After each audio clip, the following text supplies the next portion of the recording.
ওকে দর্শক, আমি এই মুহূর্তে অবস্থান করছি কর্ণফুলীর চর পাথরঘাটা ইউনিয়নের ইসানগর গ্রামের হাজী আরমান আলীর বাড়ির নূর হোসেনের কলোনিতে।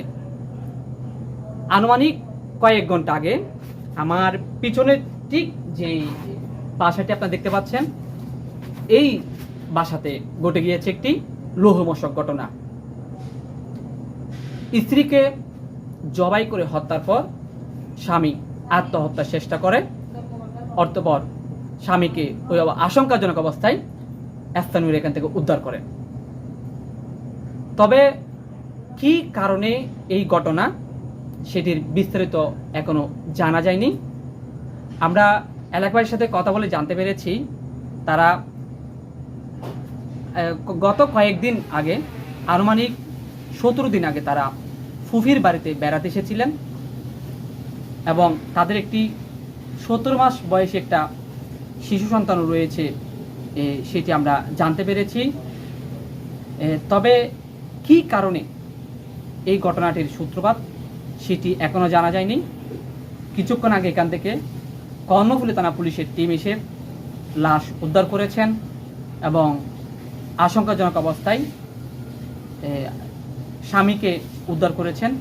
বর্তমানে লাশটি ময়না তদন্তের জন্য চট্টগ্রাম মেডিকেল কলেজ হাসপাতালে প্রেরণ করা হয়েছে। তবে এখনো পর্যন্ত পুলিশের পক্ষ থেকে মূলত ঘটনার সূত্রপাত কী এবং কেন এই ঘটনা ঘটেছে সে ব্যাপারে কিছু বলা হয়নি। তবে আমরা যতটুকু জেনেছি, এটি পারিবারিক কিংবা দাম্পত্য কলহের জেরে এই ঘটনাটি ঘটেছে। এবং আমরা এখানে এসে যেটি দেখলাম, বর্তমানে বাসাটি তালাবদ্ধ রয়েছে এবং এখান থেকে কিছুক্ষণ আগেই লাশটি কর্ণফুলী থানা পুলিশ উদ্ধার করে সেটি চট্টগ্রাম মেডিকেল কলেজ হাসপাতালের ময়না তদন্তের জন্য পাঠিয়েছেন।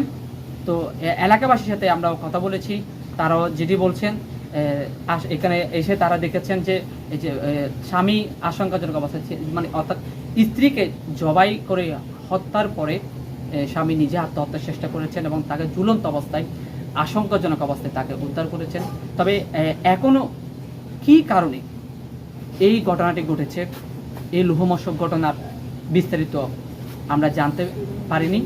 আমরা যোগাযোগ করছি, পুলিশের সাথে কথা বলার চেষ্টা করছি, মূলত কি কারণে এই ধরনের ঘটনা ঘটেছে সেটা আমরা উত্তরের চেষ্টা করছি এবং আমরা সেই ঘটনার মূল কারণ এবং এর পেছনের কারণ কি সেটি তদন্তময় পুলিশের পক্ষ থেকে রিপোর্ট পাওয়ার পরে আমরা আপনাদের সামনে বিস্তারিত নিয়ে আসব।